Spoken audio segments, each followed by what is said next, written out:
Boa tarde a todos que aceitaram o nosso convite para essa live.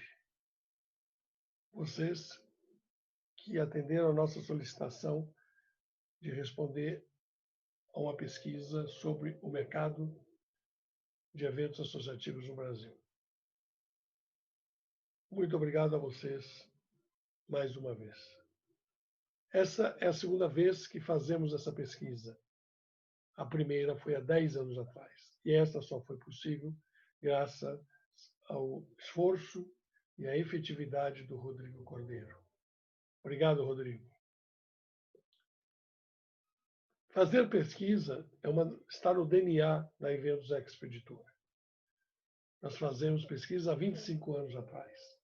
Algumas das principais pesquisas desse país, como o primeiro e segundo dimensionamento econômico da indústria de eventos, como o primeiro inventário de espaços para eventos no Brasil, como várias pesquisas sobre o mercado de eventos no Brasil, sobre o DNA do incentivo. E agora, durante essa quarentena, realizamos 4 pesquisas para tomar o pulso do mercado, para saber o que gestores e agências estavam pensando sobre esse momento que nós vivemos, esse momento difícil que nós estamos vivendo.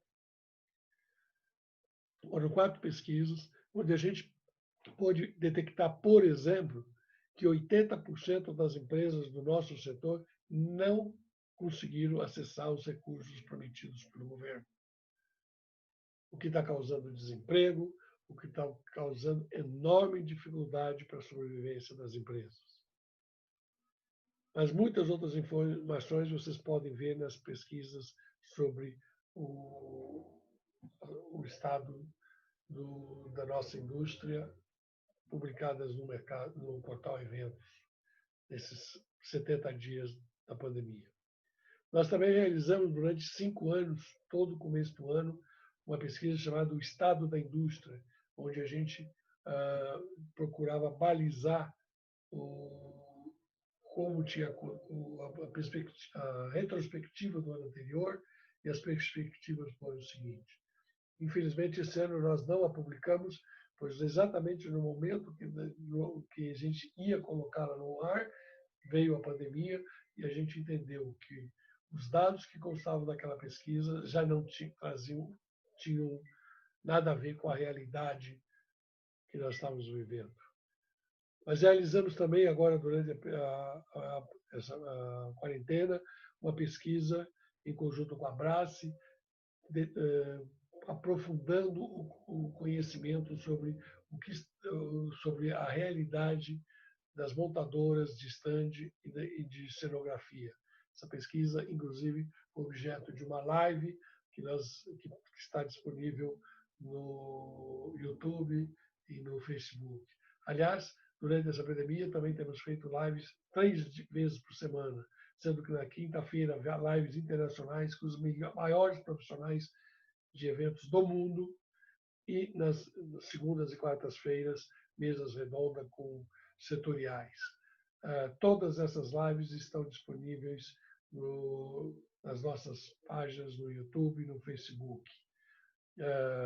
Só para vocês terem uma ideia, ontem realizamos uma excelente live com as agências de live marketing, reunindo 11 profissionais de altíssimo nível. Tanto é que em 2 horas de conversa, o assunto não pareceu não querer acabar. Amanhã vamos estar fazendo uma excelente live com as agências TMC. Vamos falar sobre viagens e eventos corporativos também. São 9 profissionais de alto nível que vão estar conversando com vocês. Sempre às 7 horas da noite, 19 horas. Hoje, nós vamos estar apresentando à noite essa pesquisa novamente, agora para o público em geral, porque esta é somente para aqueles que a responderam. Essa live de agora é um petit comitê para aqueles que nos apoiaram respondendo a pesquisa, mas à noite é para o público em geral. Mas agora o Rodrigo vai mostrar a pesquisa inteira, à noite só uma pequena parte da pesquisa. Eu quero convidar vocês todos a assistirem agora a palestra do Rodrigo, que eu tenho certeza será excelente. Porque veja bem, essa pesquisa ela é muito completa. Vocês devem se lembrar quando responderam que eram mais de 80 perguntas. Tanto é que o e-book que foi preparado tem tem 64 páginas. Para vocês verem a grandiosidade dessa pesquisa. É um instrumento de trabalho para todo o mercado de eventos associativos. Obrigado, Rodrigo, por esse trabalho em conjunto e vamos agora para a palestra dele. Obrigado. A bola é sua, Rodrigo.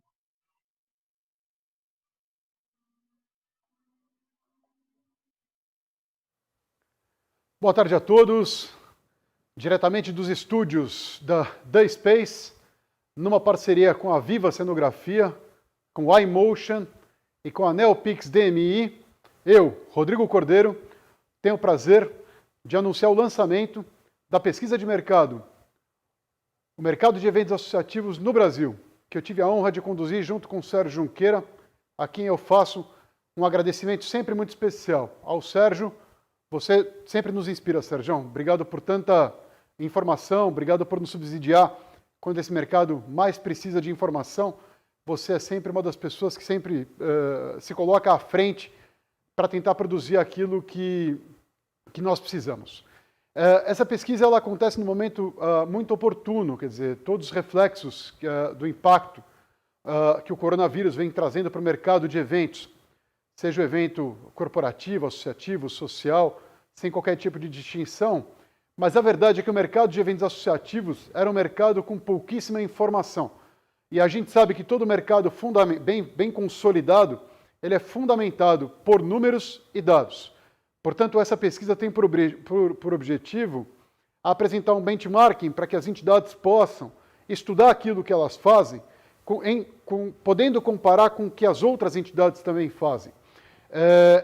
É um desafio tabular uma pesquisa tão complexa como essa, porque o volume de informações e o tipo de resposta que a gente acabou obtendo, elas nos permitem tirar algumas conclusões que eu vou tentar apresentar para vocês, mas que de toda maneira vão ser apresentadas também no e-book, que vocês vão receber até o final dessa sessão, diretamente no e-mail de vocês, e eu, portanto, inicio agradecendo às associações e sociedades que se dispuseram a preencher o nosso formulário com 86 perguntas, e também a todos vocês que nos assistem nesse exato momento.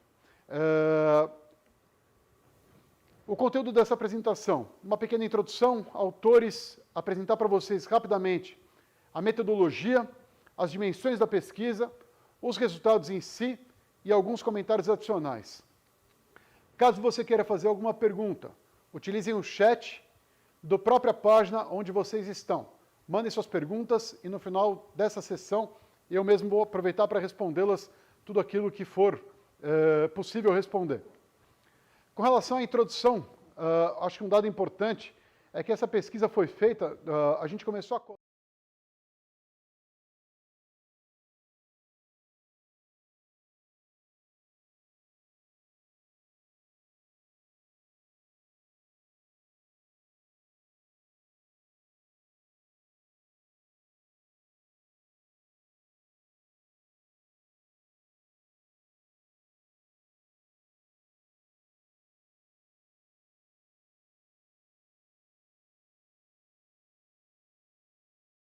do Covid. Acho que a vantagem de uma pesquisa como essa, sendo formatada do jeito que ela está, é que ela traz números puros de como as entidades vinham se comportando e como elas pretendiam se comportar no ano de 2020. Então, acho que aqui você vai ter muita informação para olhar para o mercado puro e entender como é que estava a sua entidade naquele momento. A pesquisa do ano que vem, essa pesquisa tende a ser anual, e ela se tornando anual, como é nosso objetivo e nós vamos fazer ela acontecer anualmente, aí sim nós vamos começar a coletar o reflexo do Covid como um todo, como ele impactou o mercado de eventos associativos. Os dois autores, eu e o Sérgio Junqueira, amigos de longa data, admiro demais o trabalho que o Sérgio faz.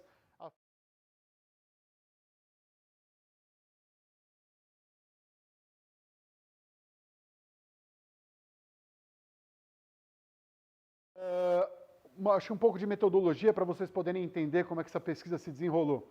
As entidades consultadas e respondentes, a gente soltou um link de SurveyMonkey, nós convidamos cerca de 500 entidades para que preenchessem o nosso formulário, das quais cerca de 71 responderam o formulário até o final.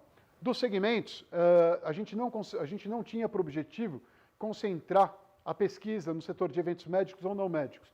A nossa ideia era deixá-la, de fato, o mais aberta possível, porque a gente entende que essa é a verdadeira representatividade do mercado. Pergunta, foram feitas 86 perguntas a respeito das entidades, portanto, apesar do nome da pesquisa ser o mercado de eventos associativos no Brasil, existe também uma questão, existe um volume de perguntas sendo feitas com relação ao comportamento das associações. E logo depois a gente entra na fase dos eventos.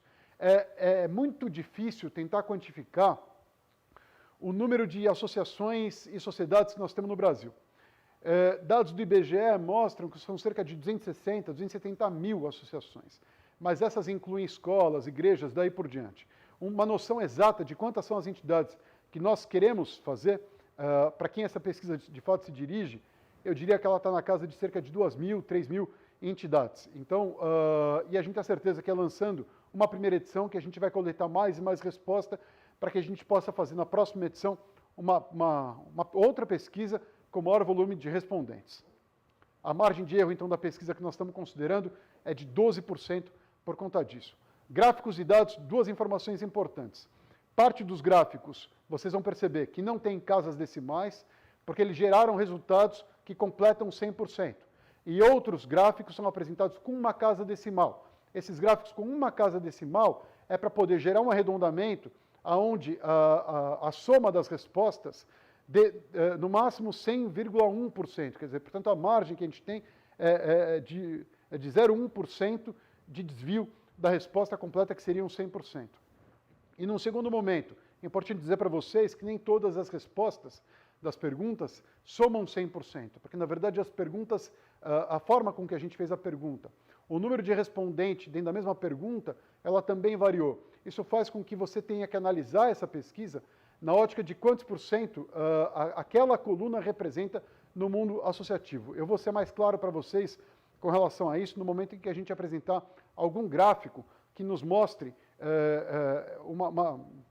exatamente esse cenário que eu estou dizendo para vocês. As dimensões da pesquisa, como eu disse, são duas grandes dimensões. A primeira delas, a entidade em si, estrutura.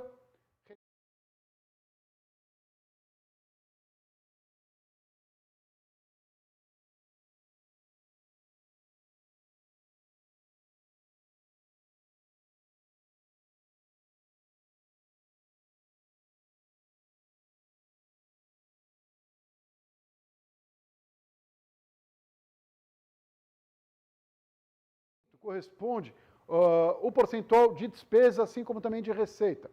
Exposição paralela ou feira de negócios. Cada entidade dá um nome que melhor lhe atende. A gente vai fazer um balanço dos expositores e da quantidade de metro quadrado ocupado. Quantidade de pernoites, a quantidade e forma de reserva. Os destinos considerados pelas entidades que responderam à nossa pergunta, tanto no horizonte nacional, quanto também no horizonte internacional. Período, quando que elas realizam ou não realizam os seus eventos. Isso dá muito subsídio e muita informação aos destinos. E acho que o impacto econômico que esse mercado de eventos associativos provoca dentro de cada destino, quanto mais informação o destino tiver, melhor ele vai poder trabalhar a informação de uma maneira completa. E a questão, por fim, dos trabalhos técnicos. Numa tirada, se eu tentasse resumir muito essa pesquisa, e tentasse entregar para vocês 4 informações de números médios, esses seriam os dados. Um orçamento médio das entidades. Então, não foi uma pergunta claramente feita, portanto, a gente teve que fazer bastante conta para chegar em números similares a esse. O orçamento médio das associações que responderam à nossa pergunta é de R$ 2.122.083. Já quando a gente fala dos eventos, o orçamento médio, R$ 1.982.143. Na média, essas entidades promovem 7 eventos ao ano, na média, tá certo? E quando a gente fala do número de participantes, no seu maior evento, O número médio é 1.584 pessoas. Quando a gente olha para a feira de negócios, exposição técnica, o número médio de visitantes da feira de negócios ou da exposição é de 4.959 e a média de expositores ao redor de 105.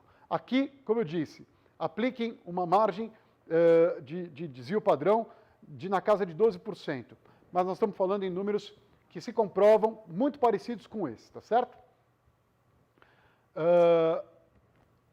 Seguindo adiante, vamos começar então pelo lado das entidades em si. E quando a gente fala das entidades, o primeiro dado a ser informado a vocês é a questão dos associados. Num balanço geral, vocês vão perceber que o número de associados continua a aumentar ou se mantém estável em 85% das entidades. Portanto, somente 15% das entidades nos informam que tiveram queda do número de associados durante o último ano. Quadro de associados, menor que 500, 44%. Maior que 2.500, 20%. Aqui um dado importante. É muito difícil a gente tentar tangibilizar o porte de uma entidade pelo número de associados. Vocês vão ver um pouco mais na frente que muitas entidades são aquelas que só têm associados pessoa jurídica e não pessoa física. E, portanto, ela não vai ter 500, 1.000, 2.000 pessoas reunidas. Então, aí sim, a gente tem um comportamento de entidades menores, mas que conseguem reunir cerca de 100% do público-alvo que ela tem para poder trabalhar. Então, acho que esse é um número interessante que nos dá uma noção, uma dimensão do tamanho das entidades do ponto de vista de quadro de associados, mas a gente vai reparar um pouco mais na frente que muito mais importante do que o tamanho da entidade é entender a relevância dela mediante o volume, a atuação que ela tem para o setor que ela representa. Já quando a gente fala de perfil, aqui é média ponderada. Portanto, aqui já começa a aplicação daquele item que eu disse agora há pouquinho. É impossível chegar em 100%. Pessoa física, 70% e pessoa jurídica, 66%. O que significa isso? Que o volume que representa pessoas físicas, dentro do quadro de associações que responderam a nossa pergunta, é levemente maior do que aqueles que correspondem à pessoa jurídica.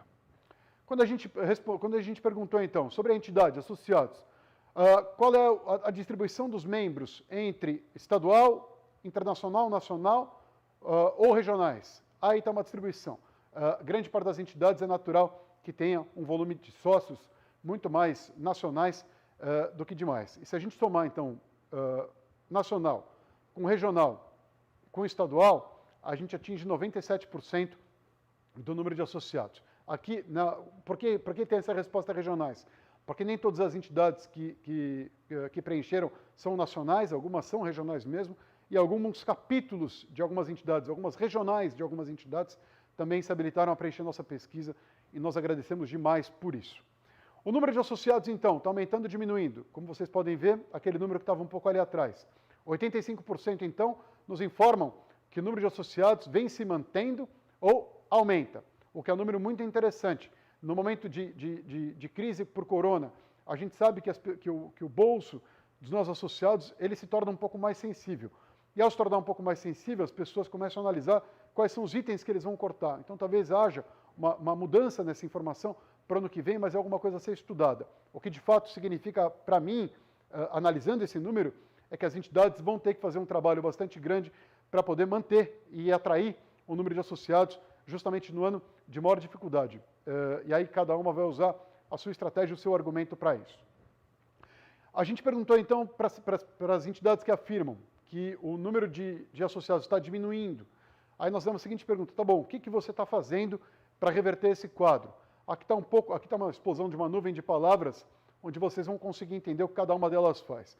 Planejamento estratégico, oferecer alternativas, vantagens, campanha para poder entender a razão que está levando as pessoas a saírem e buscarem um plano de fidelização junto aos associados que largaram a entidade nos últimos tempos.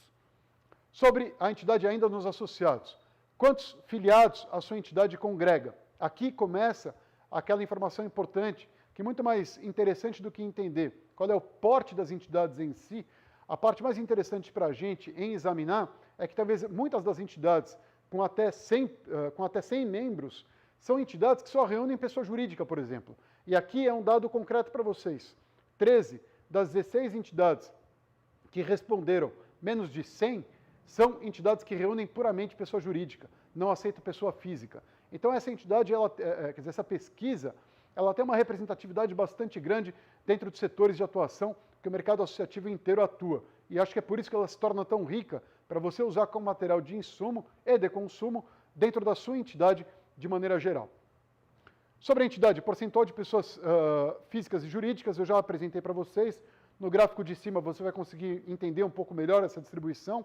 Esse material, a apresentação, assim como o e-book, como eu disse para vocês vão receber tudo no e-mail de vocês até o final dessa sessão. Portanto, aí sim vocês vão ter o material completo para poder ler. A diferença desses materiais, o e-book é um material com análises um pouco mais aprofundadas. A apresentação é um bate-bola dos números mesmo, como vocês estão vendo aqui. A estrutura, São Paulo é a cidade que cedia 77% das associações. E outro dado importante que nós perguntamos é como é que anda o comportamento do departamento de eventos dessas associações e sociedades. E 77% vem aumentando ou mantendo os funcionários do departamento de eventos até quando a pesquisa foi preenchida. E aqui está um pouco da resposta, o gráfico do local de sede das entidades que preencheram essa resposta. Algumas entidades têm sede em mais de um estado, e por isso que vocês vão ver, por vezes, dois nomes ali. Então, vocês vão reparar que São Paulo significa 77% do local da instalação das entidades. Nos últimos 5 anos, o número fixo de funcionários fixos da sua entidade, ele aumentou, diminuiu? E aí vem aquela resposta que eu apresentei para vocês agora há pouquinho. Regionais. A maior parte das entidades que responderam à pesquisa informam que não tem regionais. Essas regionais, elas podem se chamar núcleos regionais, representações regionais, seções, capítulos e daí por diante. É disso que nós estamos falando nesse capítulo da pesquisa. Aqui está. Quantos regionais em atividade a sua entidade tem? 51% então nos respondem que só tem um, portanto somente tem a sede. 2 a 3, 10,5%, mas o número mais expressivo que eu acho que nós temos que considerar é que é a outra ponta, né? 16 ou mais núcleos regionais corresponde a 18% dos respondentes dessa pesquisa. Então existe um grande volume de entidades que não têm regionais e outro volume bastante grande que tem muitas regionais, acima de 16. Com relação ao financeiro, o orçamento de 72% dos respondentes é maior que R$1 milhão. E aí eu dei para vocês uma prévia do número médio geral que a gente vai começar a encontrar a partir de agora.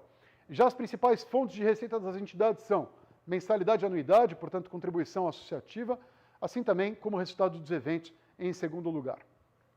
Aqui foi o orçamento geral das entidades, então vocês vão perceber que pouquíssimas são aquelas que têm orçamento menor que R$100 mil, apenas 7%, e grande parte das entidades que responderam tem orçamento acima de R$1 milhão.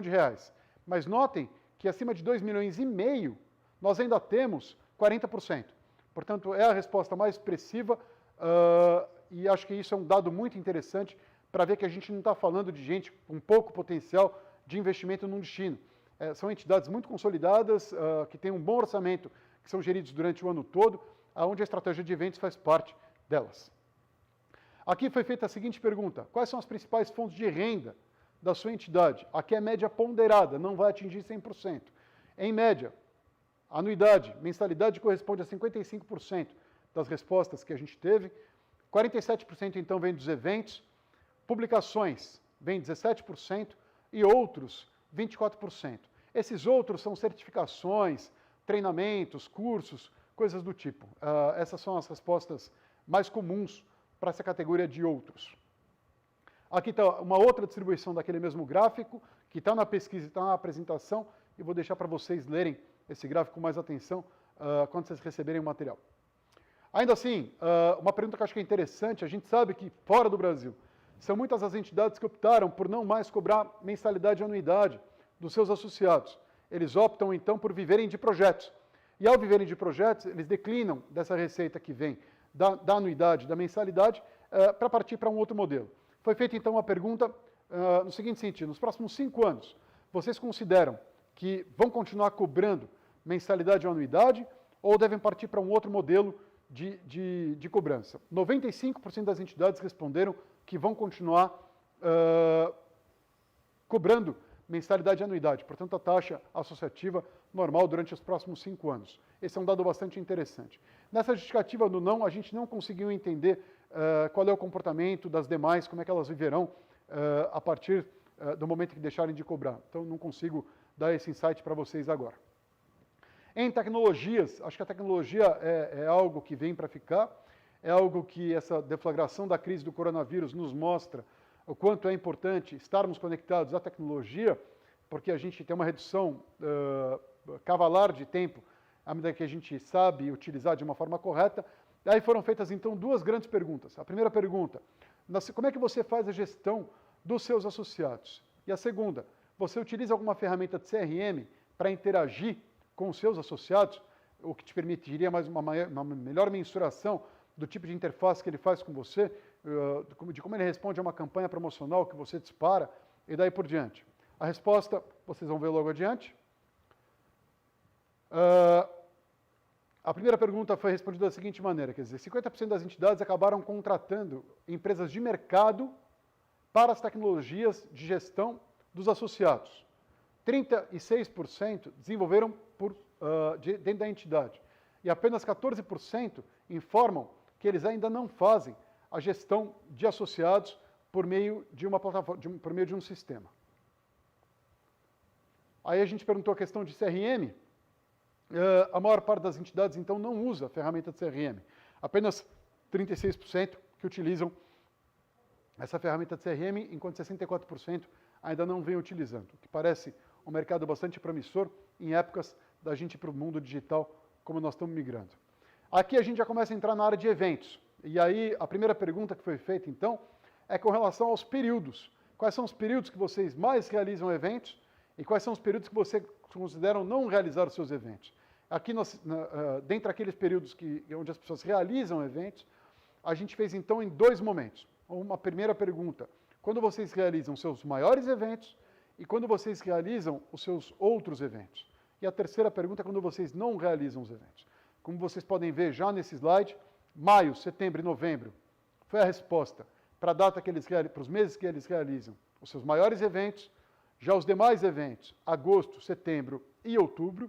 Portanto, o mês de setembro, podem reparar que é o mês forte do setor de eventos associativos no Brasil. E quando eles não realizam os eventos, hoje é janeiro, fevereiro e dezembro. Essa já é uma mudança que a gente vai sentir na pesquisa do ano que vem. Porque a gente sabe que muito, por conta da questão de quando os eventos vão poder retomar, alguns eventos escorregaram para o mês de dezembro, porque tem mais chance de serem realizados ainda nesse ano. Aqui está o gráfico que mostra exatamente aquela informação. Então vejam, talvez o dado curioso aí é que julho, ninguém realiza o seu maior evento em julho. Agora os outros eventos são realizados em julho, como vocês vão ver daqui para frente. Então vejam, só para comparar com o slide anterior, né? Julho ali era 0, aqui quando a gente fala dos outros eventos, 7% faz seu evento em julho. Janeiro, 0. Então veja que interessante que são esses dados e como os destinos conseguem começar a entender qual é o comportamento dos eventos associativos e talvez quais sejam as datas que cada centro de convenções tem mais disponibilidade para nos acolher no momento que a gente quer começar com um evento novo, onde a gente talvez tenha uma verba um pouco menor para iniciar com esse piloto do projeto e veja que legal que pode ser se a gente fizer um bom acordo no momento em que ninguém realiza um evento associativo. Aí está a resposta de quando as pessoas não realizam seus eventos e a gente consegue claramente ver que janeiro, fevereiro e dezembro são os meses onde quase ninguém realiza. Assim como julho também tem uma força bastante grande, já os demais estão abaixo da casa de 15%. A quantidade de eventos, mais de 10 eventos, 40%. Entre 1 e 5, 50%. O maior evento, mais de 1.000 inscritos. Participantes da edição anterior, 50%. Projeto é um crescimento para a edição seguinte. Então, grande parte das perguntas que a gente fez nessa pesquisa, a partir de agora vocês vão começar a ver isso, a gente pergunta qual é o dado atual, assim também como qual é o dado passado e qual é a projeção do futuro. Então, se a gente considerar que esses são os eventos de 2019, a gente perguntou sobre 2018 e o que seria 2020. Ou se é um evento que acontece a cada 2 anos, vocês conseguem entender que ano que são esses eventos. Então, e quando a gente fala de participantes, as pessoas esperam mais participantes nacionais na edição seguinte 68%, e mais participantes estrangeiros também, na edição seguinte, 50%. O que significa isso? No momento em que o Brasil vivia um momento econômico bastante, que tinha tudo para poder decolar antes da chegada da história do Covid, é normal que as entidades acabem entendendo que vão ganhar um número de representantes internacionais maior, porque todo mundo sabe que tanto pessoas quanto empresas aproveitam os eventos para conhecer com muito mais profundidade qual é o tamanho daquele mercado e encontrar seus pares dentro daquele mercado. Então pode ser para contratar um representante comercial, pode ser para eventualmente estabelecer uma fábrica no Brasil. Por diversas razões, os eventos são escolhidos como a principal ferramenta da chegada de empresas dentro do país. E então, quer dizer, quando a gente está com a economia acelerando, a tendência é que sim, mais gente venha para participar dos eventos. Sobre a quantidade de eventos, então, nenhum, pouquíssimos, e grande parte das entidades, como você pode perceber, eles realizam bastante eventos, mais de 10. Considerando que promovem mais de um evento no ano, aqui era uma pergunta interessante que eu acho que a gente fez. Porque, veja só, quando a mesma entidade se propõe a pedir dinheiro, quer dizer, ela realiza 7 eventos, que é a nossa média, que nós vimos nos primeiros slides. Esses eventos acabam sendo financiados talvez por um grupo muito parecido de empresas. E também a questão do público de inscrito também é um público muito similar, muito parecido. Então a pergunta que nós fizemos é a seguinte: tá bom, você promove mais de um evento? Legal. Esses eventos, eles concorrem entre si ou vocês entendem que eles se complementam? E aí vocês vão ver que grande parte das entidades que preencheram essa resposta são sábias em entender que os eventos se complementam e não concorrem. A estratégia, quer dizer, bolar uma estratégia para criar vários eventos que são concorrentes no horizonte da captação de receitas, da captação de inscritos, se torna um desafio ainda maior no mundo associativo. Esse gráfico aqui é a questão da plenária principal dentro dos seus eventos. Aí tem uma distribuição bastante heterogênea que vocês vão conseguir perceber quando receberem o slide. O número de participantes do maior congresso, que foi realizado em 2019, portanto, o ano que a gente estava perguntando sobre a pesquisa, menos que 100, 7,1%. Novamente, não dá para julgar se o evento é pequeno, se é grande, porque talvez ele pode ter um evento com 50, 70, 80 participantes, mas está todo mundo lá. Então, ele não precisa fazer um evento com 2.000, 3.000 pessoas. Alguns setores, de fato, eles se resumem a um pequeno número de pessoas, ou são eventos que acabam optando por uma qualidade extrema de participantes.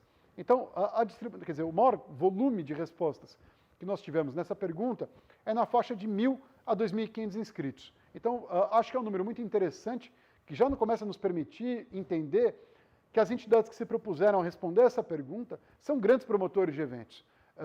O volume de dinheiro já prova isso, mas também a questão do número de inscritos que eles levam para quando realizam um evento também mostra o mesmo. Em relação ao número de participantes, você espera que aumente, que se mantenha ou que diminua? Apenas 11% afirmavam que a tendência era diminuir. Grande parte das pessoas entendia que ia manter, que ia aumentar, 50%, ou ia se manter, 39%. Já projetando a próxima edição, veja que o otimismo é ainda maior. 64% das pessoas achavam que o evento ia aumentar. O momento econômico era muito propício para isso mesmo. A previsão de todo mundo era similar a essa. Não alterar 32% e ia diminuir apenas 4%. Participantes nacionais. Aí nós tentamos estratificar o número de participantes nacionais, não o número, mas qual é o comportamento deles. Se vai aumentar, se vai diminuir ou se vai se manter. Somando uma coisa com a outra, nós temos 89% das pessoas responderam que os participantes nacionais vão aumentar ou se manter. Já projetando para a próxima edição, novamente o otimismo é enorme. Veja que ninguém está imaginando que seu evento diminuísse para 2020 ou 2021, depende se o evento a cada 1 ou 2 anos. Mas veja que interessante esse número e como o otimismo tomava conta das associações naquele momento. Já com relação aos participantes estrangeiros, podem reparar que nós estamos falando de 61%, mais 21%. Portanto, 82% das entidades, quer dizer, está na faixa de até 20% dos participantes são estrangeiros.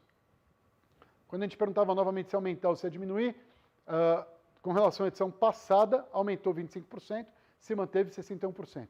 Diminuiu só 14%. Mas olha o número projetando a edição seguinte. 50% aumentar, 42% se manter. Lembra aquela questão do otimismo econômico que eu falava agora há pouquinho. Outra pergunta interessante é o seguinte, quer dizer, as entidades promovem os seus grandes eventos, assim também como diversos outros pequenos e médios eventos. E aí tentamos entender quais são os números de pequenos e médios eventos que eles realizavam durante o ano. E aí está a resposta. Menos de 5 ou até 10, quer dizer, entre 5 e 10 foi o número mais expressivo de respostas que a gente teve, na casa de 75%, e os demais, agora veja que interessante, que 12,2% diz que teve de 26 a 50, promove de 26 a 50 eventos, e ainda assim 2,4%, mais 50 eventos por ano. Então veja que as entidades que responderam à pergunta são grandes promotoras de eventos. Grandes promotoras de eventos. E acho que esse é um dado muito rico que a gente tem que ter na cabeça. Qual a porcentagem desses pequenos eventos é representado pelos tipos de eventos? Aí vocês vão perceber que eventos técnicos e científicos são os maiores, a segunda barrinha é de reuniões internas, a terceira barrinha é treinamentos e a quarta barrinha, aquela roxa, é de eventos para associados. Aí vocês vão poder perceber que existe um gráfico em cima que te permite uma análise um pouco mais profunda em cima de cada faixa de percentual por tipo de evento.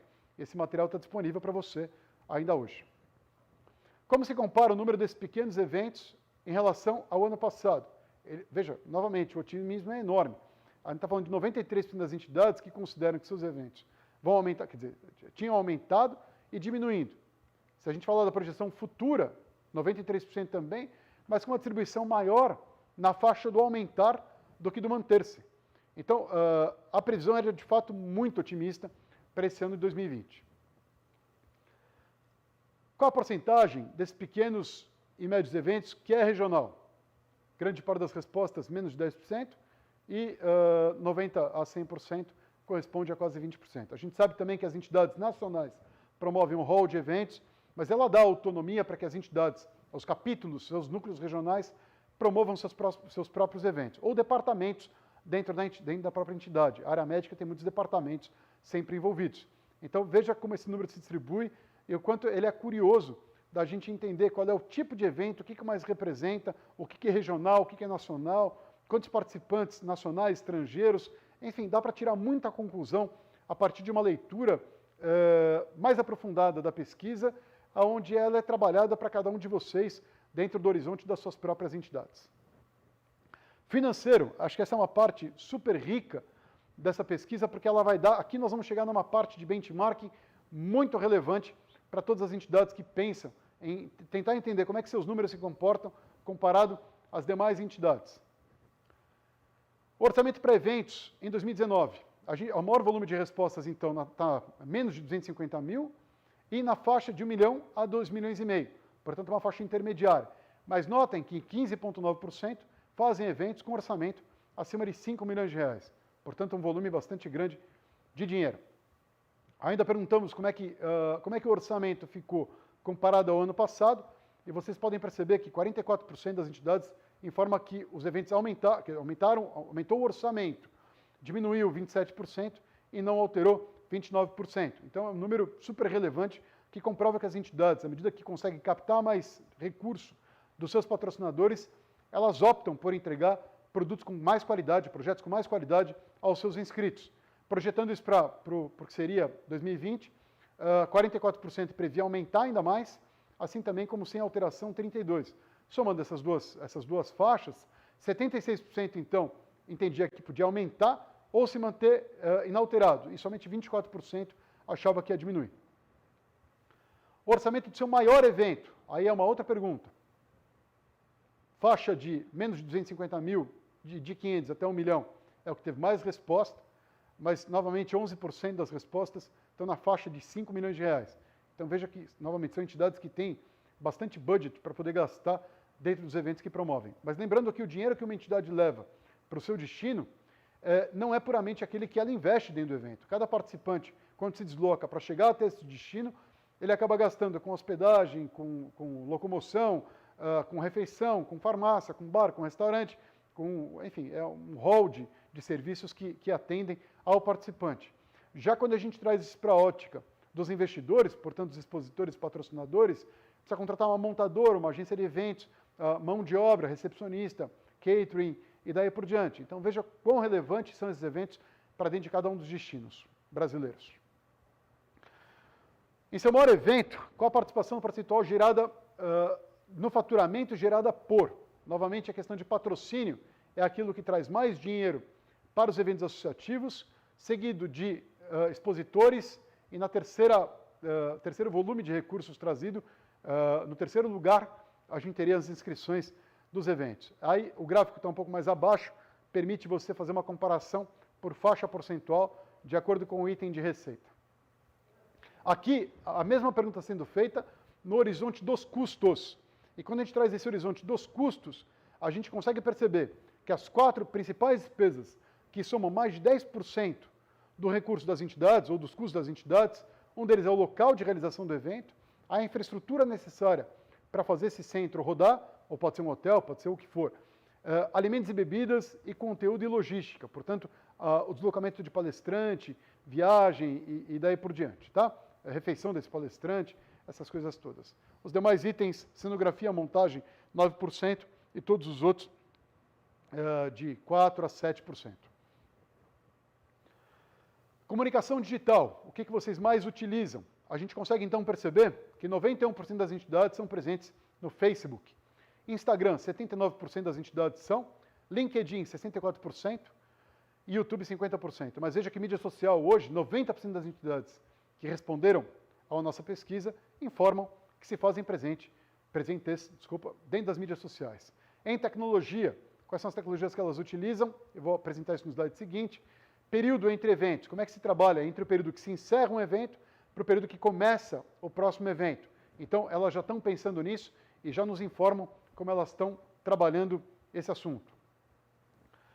Aí vem aquela pergunta, a sua entidade é ativa em quais redes sociais? O Facebook é aquele que tem o maior volume de pessoas, de entidades que participam, 91%, seguido pelo Instagram, pelo LinkedIn. Portanto, são as mídias mais tradicionais que acabam chamando as entidades para participar.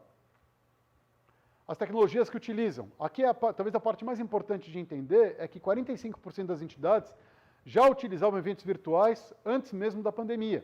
Portanto, esse é um número que, com certeza, ele vai refletir pesadamente a partir do ano que vem. Mas quando a gente fala de aplicativo, 53%, site, 93% das entidades, e-mail marketing, campanhas de e-mail marketing, 91%, mídias sociais, 90%, e aqui tem uma descrição das tecnologias que elas se utilizam, seja para conversar entre eles, com seus associados, para prospectar mais gente, captar mais participantes do congresso, mais patrocinador, mais expositor, e daí por diante. Aí vem uma pergunta interessante. A gente sabe que quando a gente pensa em verticais, desse slide anterior, quando a gente trabalha puramente com a questão de vertical, se a gente olha puramente, quero fazer um aplicativo. Por que fazer um aplicativo? Não, porque todo evento tem um aplicativo, eu quero fazer. Sem a gente bolar uma estratégia comercial completa, que faça com que as pessoas e as entidades notem o quanto é importante embalar isso aqui tudo para ser comercializável dentro de um plano comercial dos seus eventos, talvez não traga a rentabilidade necessária para que as entidades continuem apostando cada vez mais no digital. Então a gente fez a seguinte pergunta: a sua entidade rentabiliza com o aplicativo? Como um exemplo que a gente notou, a gente sabia que o volume de respostas de aplicativos, como sendo uma tecnologia que muitas delas utilizam, viria com um número alto. E a gente percebe então que apenas 19,4% hoje em dia rentabilizam com o aplicativo, enquanto quase 49% não rentabilizam. E 32% afirma que continua em estudo.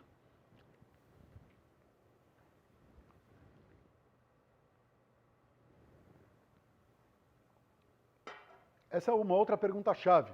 A gente sempre, quando faz eventos, a gente trabalha com curvas. A gente promove muitas ações no pré-evento, que fazem com que a curva seja ascendente. Durante a realização do evento, a curva continua sendo cada vez mais ascendente, ela atinge um pico.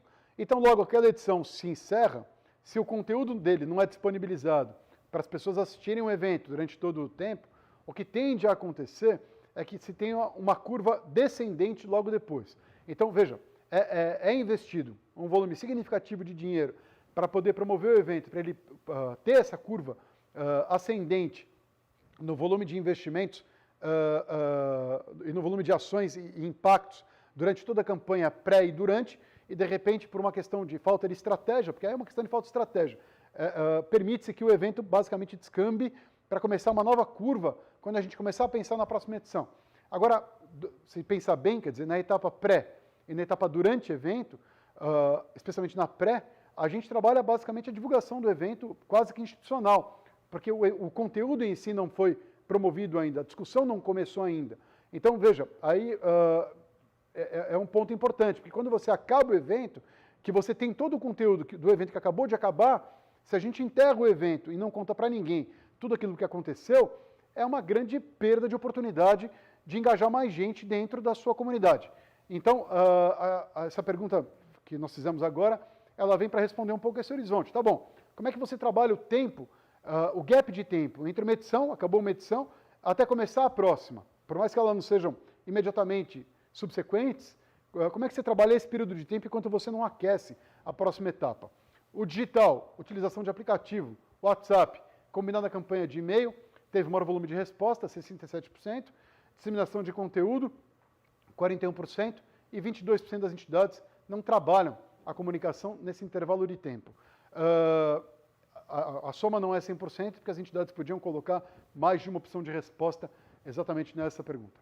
Sobre os trabalhos técnicos, aqui é outro panorama bastante interessante, porque trabalho técnico, ou tema livre, como é chamado no setor de eventos médicos, é algo que nos mostra como é que vem avançando a pesquisa acadêmica, a pesquisa científica, dentro dos setores representados por essas entidades. E a gente percebe, então, que vem se mantendo ou vem aumentando para cerca de 70%, quase 85% das entidades afirmam que os trabalhos continuam se mantendo ou aumentando. Então, para a gente aqui é um dado bastante relevante, porque a gente consegue entender que a produção de conteúdo científico, técnico e científico, acadêmico, continua acontecendo de maneira muito intensa, justamente no momento em que a gente tem um pouco de desconfiança de assuntos ligados à ciência em si. Mas prova que, agora são dados que mostram que, de fato, as entidades comprovam que vem aumentando o número de trabalhos, significa maior produção acadêmica por consequência. Aí a gente olhou, então, para a questão da exposição paralela, feira de negócios. E aí, então, alguns dados são bastante interessantes. Basicamente, em 4 grandes universos. Todas realizam algumas feiras menores, com até 1.000 metros quadrados, outras acima de 10.000 metros quadrados, que são feiras enormes. Número de expositores com menos que 50 ou acima de 251. Visitantes, quais são os intervalos e as tendências que se tinha comparando a edição anterior com a edição futura. Metragem da última grande exposição, então vocês vão perceber que 50% menos que 1.000 metros quadrados e mais 18% já na faixa de 1.001 a 2.500. E a terceira grande casa é mais de 25.000 metros quadrados. Portanto, são grandes feiras que acontecem em paralelo a esses eventos, ou junto com esses grandes eventos. Quantidade de expositores, menos que 50, e aí, novamente, não dá para dizer que a feira que tem menos de 50 expositores, ela é fraca. Não dá, porque a gente não teve como estabelecer uma correlação de o que significa menos que 50 expositores versus o número de metros quadrados ocupados. Então, talvez o cara tenha, assim, um congresso tenha cerca de 30 expositores, mas se cada um comprar estande com 20, 30 metros quadrados, ou 40 que seja, o volume é muito grande de metragem que essas feiras acabam promovendo. Então, não dá para criar uma relação direta de uma coisa com a outra. Tá certo? E outro número que é interessante é que a segunda casa é de 51 a 100 expositores dentro de seus eventos. Aqui uma comparação com relação à edição anterior. Novamente, só 18% das entidades nos afirmam que essa quantidade diminuiu, porque as outras 82% afirmam que vem se mantendo, e aí foi mais manteve-se do que aumentou, mas são feiras que mantêm o seu tamanho, mantêm o seu porte desde a edição passada. Projeção para a edição seguinte, veja como muda o comportamento da tendência. A projeção das pessoas era mais expositor, e mais, ou se manter, quer dizer, então nós tínhamos 96% de resposta de que feiras, o número de expositores iria aumentar ou iam se manter. Então esse dado é riquíssimo para a gente poder entender o reflexo da economia barra número de expositores, tamanho de metro quadrado, número de visitantes dentro das feiras que a gente promove enquanto associação. Aqui um outro olhar, número de visitantes. Então vocês vão perceber que a faixa que tem maior número de visitantes é entre 501 a 2.500 pessoas, 43%. A segunda faixa, de 100 a 500, portanto são congressos que têm uma tendência de serem um pouco mais fechados, não permitindo um número muito grande de visitantes, não é interesse do evento, e a feira fica à disposição puramente para quem vai ao evento, para quem participa do congresso, porque o peso é dado ali. Agora veja, novamente 7,1% entre 25 mil a 50 mil. É um número muito expressivo de respostas que a gente teve numa faixa tão alta de resposta do setor de eventos associativos. Então é um número muito rico que acaba nos entregando também.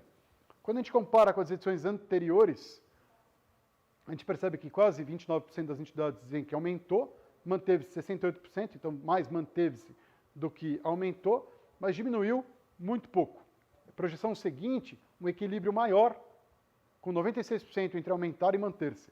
Outro dado super interessante, porque o lance de ter aumentado de 29 para 46 é um aumento muito significativo. Terceirizações. Essa pesquisa, nesse momento, está sendo lançada para as entidades, para as associações e sociedades, e à tarde, nós vamos apresentar, às 19 horas, nós vamos apresentar essa pesquisa para o mercado como um todo. E aqui são dados que refletem os serviços que são terceirizados, que são contratados pelas entidades dentro do mercado de eventos. Então, veja só, existe uma tendência muito grande da fragmentação de fornecedores, de diversos fornecedores trabalhando dentro do evento. 31% contrata organizadores de eventos para o serviço completo. A agência de viagens é o mais terceirizado. E a satisfação nós vamos ver um pouco adiante. Então, veja só, quais os seguintes serviços a sua entidade terceiriza? Pode reparar que a agência de viagens é aquela que teve o maior número de respostas, logo seguida por produção, que significa contratação e gestão dos fornecedores, e uma terceira parte, a questão da gestão das inscrições. A comercialização também teve uma nota bastante alta, assim como a gestão da feira, da exposição técnica paralela, tiveram acima de 20% das respostas. Talvez um dado interessante é a questão de conteúdo. Vejam que só 15% das entidades, a menor resposta, o menor percentual de resposta que nós tivemos é com relação à gestão do conteúdo, que mostra que talvez as entidades optem por deixar essa parte que é tão sensível na mão delas e elas terceirizam esse trabalho, o resto dos trabalhos para outras empresas, mas isso fica concentrado na mão delas pela delicadeza do assunto. Sobre a avaliação dos terceirizados, aqui está uma curva das impressões que os respondentes têm sobre as suas respostas, e a gente pode reparar, quer dizer, que a avaliação é muito positiva na questão da gestão do conteúdo, na gestão do evento em si. Mas aquela parte que eles avaliam de maneira ruim, hoje em dia, é a questão do resultado financeiro gerado pelas empresas que fazem gestão dos seus eventos. Aí foi feita uma pergunta para entender se o mercado hoje existente é um mercado que atende a 100% daquilo que as entidades desejam contratar, ou se falta alguma coisa. E aí vem as respostas. Quase todo mundo encontra a solução que precisa dentro do mercado de eventos. Então, a resposta das entidades que dizem que precisam contratar algum serviço, talvez de empresas que quase não existem, é zero. Hoje em dia é zero, da forma que foi apresentado aqui. Aí perguntamos o seguinte: os seus eventos são executados por organizadores de eventos contratados para esse fim? Sim, sempre. Quase 31%. Sim, apenas nos eventos nacionais, 29%. 18,4% nos eventos internacionais e nunca 12,2%.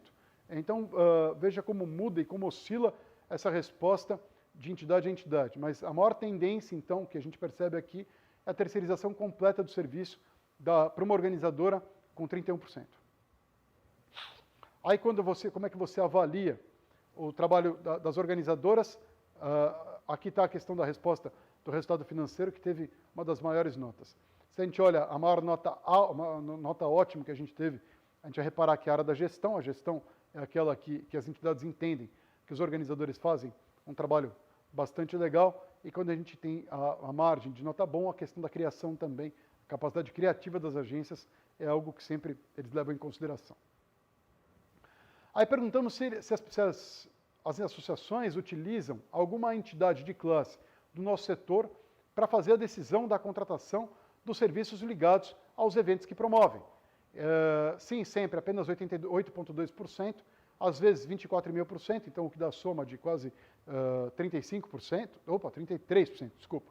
Enquanto 67% não utiliza e se baseia muito mais na sua própria experiência para entender quem é que vai ser a empresa organizadora, fornecedora de tudo que o evento precisa. Hospedagens, óbvio que a gente provoca um impacto muito grande no destino, com a ocupação de hotéis, e outros meios de hospedagem que a gente sabe que os participantes hoje em dia utilizam. Então a gente tentou trabalhar 3 grandes horizontes. O primeiro horizonte é a questão de pernoites, quantos pernoites as entidades geram, quais são os meios de hospedagem que eles costumam colocar os seus participantes e como é que eles fazem o sistema de reserva. Aqui talvez uma resposta muito interessante que deu para a gente notar, quando a gente coloca, talvez eu possa fazer o raciocínio de cada slide e na sequência eu emendo com esse raciocínio que eu quero fazer para vocês, porque o número parece baixo, né? Menos de 50 corresponde a 38%. A impressão que nos dá é que esse número é muito baixo para quando um evento acontece. Mas isso está diretamente associado ao slide que vem logo na sequência. Notem que grande parte das entidades, 79%, acomodam os seus participantes e convidados em hotéis de categoria intermediária, portanto 3 ou 4 estrelas. E o segundo hotel que é mais ocupado por esse tipo de evento são os resorts e hotéis de luxo. Portanto, novamente se reafirma nessa pesquisa que o setor de eventos associativos é um grande player dos meios de hospedagem de uma faixa mais alta de tarifa. E esse dado acho que é muito interessante. Aqui vem a resposta que vai cruzar todos os pontos que a gente estava falando nesse horizonte das hospedagens. Vejam só, 42,6% das entidades contratam agência de viagens. 17% credenciam os hotéis e os meios de hospedagem diretamente. E os participantes fazem a aquisição direto. E 21,3%, cada participante busca a sua opção. Então a promotora sequer coloca uma lista dos hotéis. O que significa isso? Significa então que é muito difícil para as entidades quantificarem o volume de diárias de pernoites que eles de fato geram nesse horizonte, por essa exata razão. Elas não têm o controle das vendas em 100% dos casos. Nem sempre a agência de viagens informa, olha, o teu evento gerou 3.000 pernoites. Então, quando a pergunta foi feita da forma que foi feita, o que nos dá margem a entender é que esses menos de 50, que representam o maior volume, pode significar que essas são as pernoites que as entidades contratam e pagam, enquanto as demais são aquelas que, representam 50%, 38%, significa o maior volume está concentrado em menos de 50%. Mas, na minha opinião, ao ler esses 3 gráficos juntos, o que eu enxergo deles é que talvez a forma da reserva é que não permita com que as entidades saibam realmente quantas pernoites eles geraram. Aí perguntamos qual é a avaliação sobre o processo de reserva de hotéis. Aí veja que não tem nenhuma resposta excelente, muito menos uma resposta péssima. A melhor resposta que se tem é bom, com 59,6%, e regular, 25,5%. Quando a gente fala de destino, e aí nós estamos entrando já na última fase dessa nossa pesquisa, que essa é a última pergunta, o último capítulo da pesquisa, 62% das entidades fazem seus eventos em diferentes cidades. Aí foi feita uma pergunta sobre a questão de manter sede fixa ou continuar com o evento itinerante. Vamos para os dados que acho que são mais interessantes. Os principais eventos de sua entidade são itinerantes ou têm uma sede fixa? 62%, então, nos afirmam que seus eventos são itinerantes. Portanto, viajam pelo Brasil de maneira geral. Considerando o horizonte de 5 anos, a tendência de sua entidade é manter a itinerância ou planeja passar a trabalhar com destinos fixos? 67% nos afirma, então, que vai continuar mantendo a itinerância. Considerando que seu evento é fixo em um destino, por favor, indicar onde ele se realiza. Aí, novamente, São Paulo é a cidade que teve o maior volume de escolhas para ser a cidade-sede dos eventos promovidos pelas entidades. Aqui está os destinos que, nesse momento, estão sendo considerados pelas entidades para realizarem os seus eventos itinerantes. Aqui, para mim, fica muito difícil de enxergar, mas eu me lembro que é São Paulo, Rio de Janeiro, Curitiba, Brasília, são aquelas... desculpa, Belo Horizonte também teve uma boa faixa, um percentual acima de 35%. Essas 4 cidades que representam essa faixa de acima de 35%. Então, aqui tem uma amostra das principais capitais brasileiras, qual foi o número de intenções da realização dos seus eventos em cada um dos destinos, o que permite que os destinos também avaliem bem o que mais podem fazer para atrair mais eventos associativos para dentro do seu destino. Aí perguntamos então se as entidades realizaram evento a bordo. 93% disseram que não e 7% disseram que sim. A experiência que eles tiveram foi ótima. Aí a resposta foi de 1 e 1. Outros declinaram de responder essa pergunta. Então, uma entidade disse que foi ótima experiência e uma entidade disse que a experiência não foi boa, foi ruim. Aí perguntamos então se a entidade pretende realizar um evento a bordo no futuro, nos próximos 3 anos. 54% das entidades falam que não. Só 7% sim e 18% talvez. A sua entidade já realizou algum evento fora do país? Não, 61%. Sim, 39%. O resultado desses eventos, como é que ele foi entendido e considerado? Foi considerado como bom e excelente para a maior parte das entidades. Então, aqui dá um dado bastante interessante também para destinos do exterior para trabalharem com o mercado associativo do Brasil. Está em estudos a realização de algum evento fora do país? 32% então afirmam que sim, mais 18% que significa talvez. A gente está falando de uma casa de 50% das entidades que pretendem ou estão estudando realizar seus eventos fora do Brasil. Destinos considerados, que estão sendo considerados para um evento futuro: Argentina, Estados Unidos, são aquelas que mais concentram, seguido por América Latina logo depois. Aí quando a gente entra na fase dos destinos por país, na Argentina, quais são as cidades que estão sendo consideradas? Buenos Aires, 100%. No Uruguai, Montevideo, 75%, Punta del Este, 25%. No Caribe, República Dominicana, Panamá e Cuba. América Latina, excetuando aquele que a gente já pesquisou, que era Argentina, Uruguai, grande parte levando evento para Colômbia, Chile com potencial, Peru com potencial, Venezuela 17%, então assim segue. Nas cidades dos Estados Unidos, quais são aquelas que as pessoas querem levar seus eventos? Miami, Nova York e Los Angeles com a maior faixa de representação. Na Europa, Barcelona e Istambul são aquelas cidades que mais as pessoas pensam em realizarem seus eventos. Aqui são dados que eu acho que são interessantes, mas eu devo ser sincero em dizer que essa margem de resposta dessas últimas perguntas conectadas a destinos internacionais foi onde a gente teve a menor faixa de respostas, menor volume de respostas. Por isso que os números estão tão equilibrados como ali eles estão. Na Ásia, quais são os destinos sendo considerados? Tóquio, 29%, Pequim, 14%. Na África, o que está considerando? Abu Dhabi, Dubai, Marrakech. Bom, aqui a gente encerra, então, a apresentação da pesquisa. É um dado suficiente para poder trabalhar bem o número de informações que foram apresentadas para cada um de vocês. A gente reafirma, então, o objetivo de começar a tentar transformar eventos associativos numa ciência exata e não permitir que as entidades os promovam puramente como entidade, como uma ciência humana, onde as pessoas se reúnem por certas razões, mas sim que também possam se fundamentar na questão de números, dados e começar a entender para onde o mundo está indo ou os nossos colegas de outras associações brasileiras estão indo.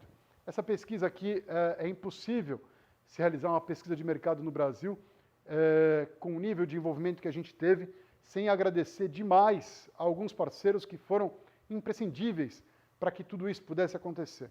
Eu devo primeiro agradecer demais ao pessoal da Unidestinos, presidente Tony Sando, a secretária Keila Moreira, obrigado pelo apoio de vocês, que mobilizaram os principais Conventions and Visitors Bureau do Brasil para poder nos apoiar nessa pesquisa, ajudando a divulgar, divulgando o resultado, convidando as entidades para que possam fazer parte e compreenderem os números que saem dessa pesquisa para poderem aplicar dentro das suas entidades.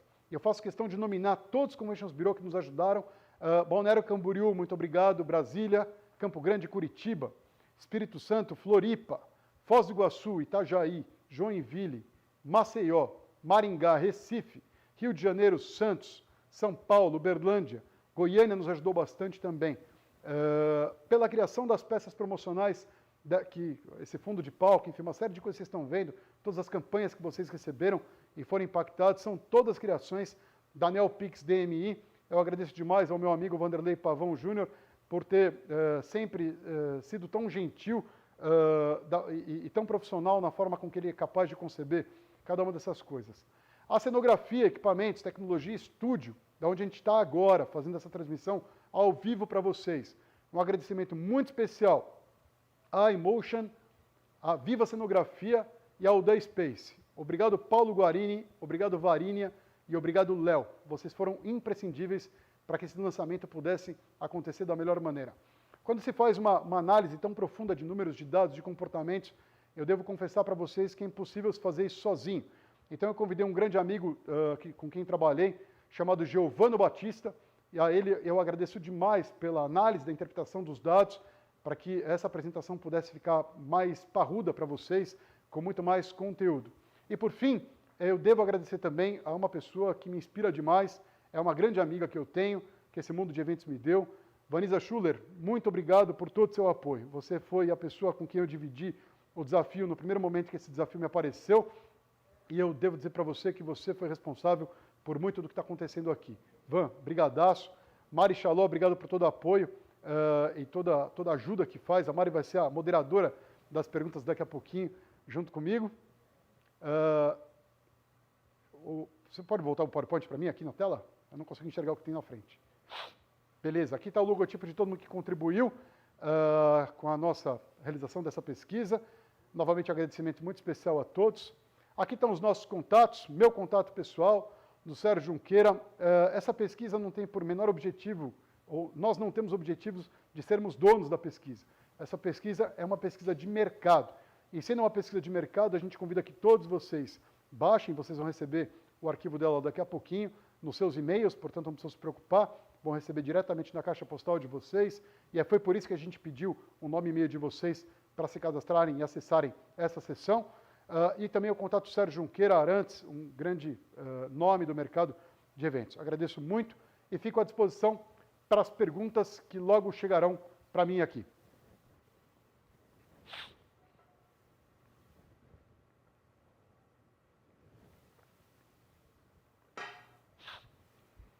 Pergunta, Mari. Vai. Pega o microfone. Convido a dividir o palco comigo agora a Mari Chaló. Bem-vinda, Marizinha. Olá. A gente tem uma pergunta aqui da Adriana Weber. Você acha que haverá uma diminuição de congressos pós-Covid? Os mesmos sofrerão mudanças drásticas no formato? A minha opinião é que enquanto não houver vacina e que todo mundo se sinta muito à vontade para poder ir para um evento, eu acho que talvez haja uma diminuição. Aí, para mim, significa a importância da criação de uma estratégia digital que permita com que o participante tenha uma experiência do pré ao durante, ao pós-evento, tudo conectado, tudo sendo informado, distribuído, e que ele não seja convidado a participar de um evento durante 2 ou 3 dias de realização, esquecendo que essa pessoa pertence a uma comunidade com quem ele quer falar durante todos os dias do ano. Então, acho que esse é um ponto importante que as entidades médicas e não médicas vão ter que pensar daqui adiante. A Maide, os congressos médicos sofrerão grande impacto? Tem uma diferença do congresso médico e o não médico? Eu acho que essa etapa do Covid é muito difícil a gente entender o que vai acontecer. Eu acho que é um pouco de futurologia. A gente ainda hoje não é capaz de afirmar quando os eventos retomam, apesar dele estar na 5ª fase do retorno aqui para a cidade de São Paulo, mas eu francamente acho que é um pouco de futurologia ainda, porque muito mais, nesse momento nós estamos em casa, porque o governo manda. Daqui a pouco ele vai liberar a gente para sair de casa, mas a minha pergunta é a seguinte: eu tenho uma filha que tem asma, por exemplo, será que eu vou sair e ter um comportamento normal? Talvez eu não saia porque eu não quero ter a chance de levar um coronavírus para minha filha mais nova e ela sofrer com a asma que ela tem por conta de uma saída minha. Então a questão é começar a entender qual é o comportamento. Eu sou muito otimista com relação ao futuro. Eu francamente acho que essa é uma etapa que vai passar e que os congressos vão voltar com muita força ali na frente. E é uma questão de sair a vacina, eu acho que os eventos retomam com uma grande quantidade de pessoas que já tiveram. Mas o que eu acho que o grande desafio para as entidades é que bolem estratégias cada vez mais assertivas. A Wanda Oliveira. Os eventos híbridos, eles vão ser uma nova tendência?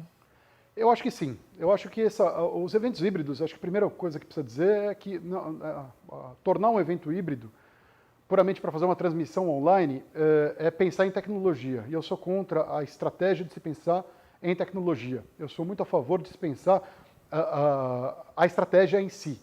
Quando você pensa numa estratégia onde a transmissão online, que tornaria teu evento um evento híbrido, isso é pensar numa tecnologia, mas isso tem que estar empacotado numa estratégia digital 360 graus para que a entidade possa, de fato, se mostrar relevante no mundo digital. Eu acho que fazer puramente uma transmissão sem estratégia muito claramente definida pode significar a migração de algumas pessoas que estavam participando, que poderiam participar do evento presencial, para que eles fossem para o modelo de participação online, não indo mais ao evento, onde naturalmente vai haver uma perda de receita, porque é impossível se cobrar a mesma inscrição de um participante que está presente daquele que participa online.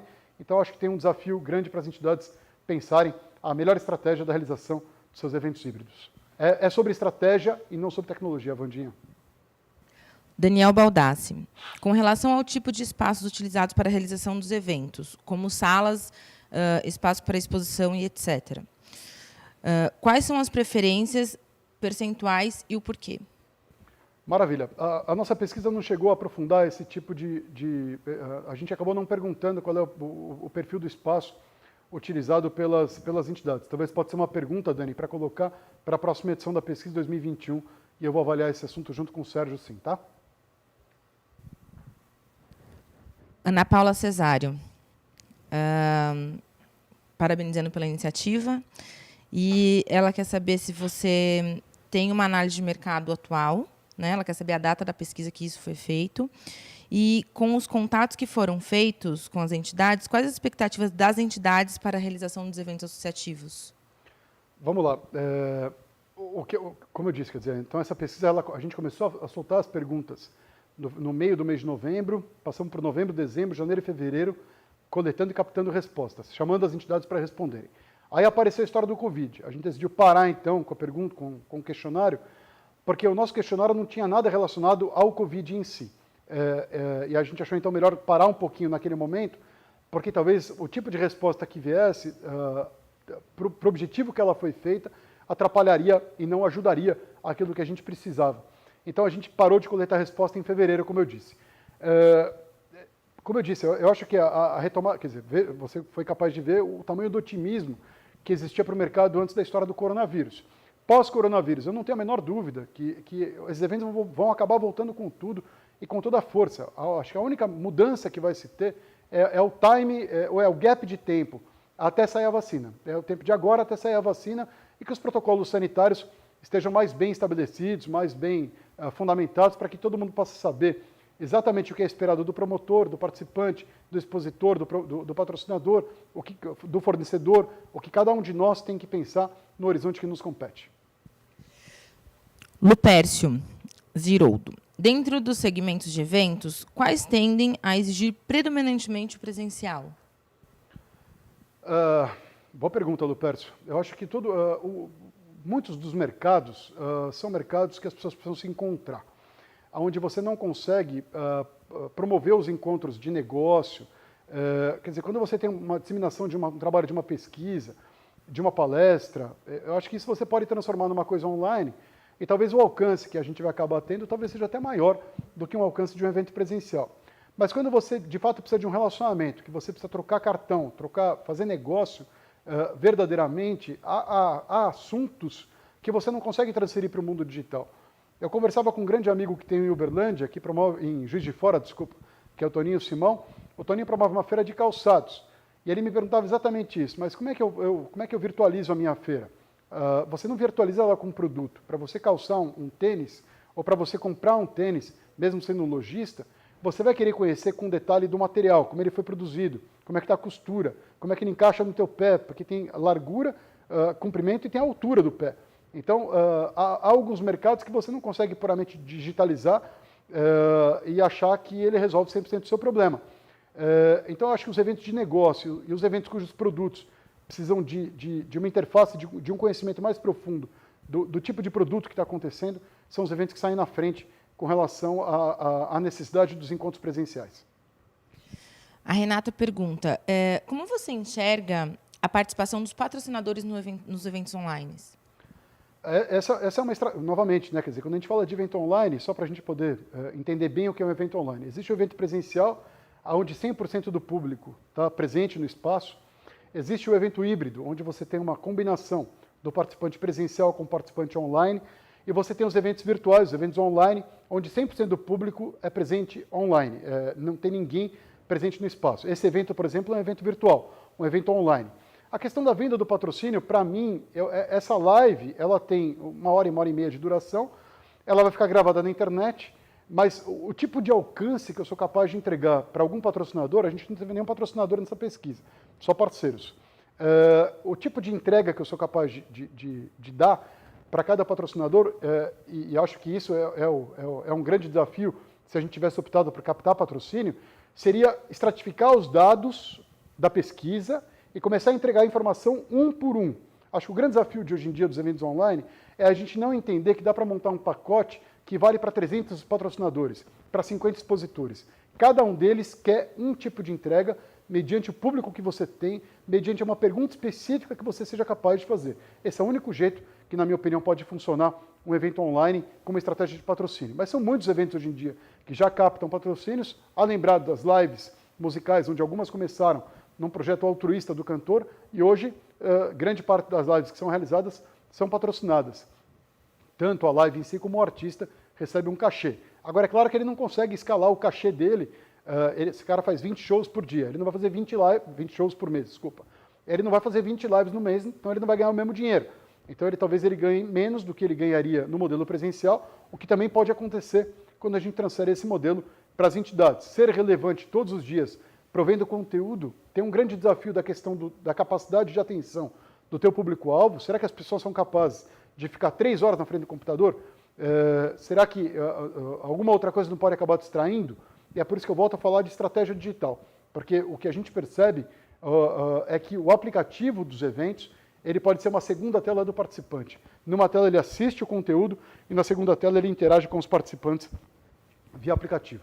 Então, para mim, é muito mais fundamentado numa estratégia de ano todo, com respostas muito específicas para cada setor, para engajar cada patrocinador naquilo que de fato ele deseja. O que significa isso? Entender mais a necessidade do seu patrocinador e do seu expositor e o que o faz e participar do teu evento.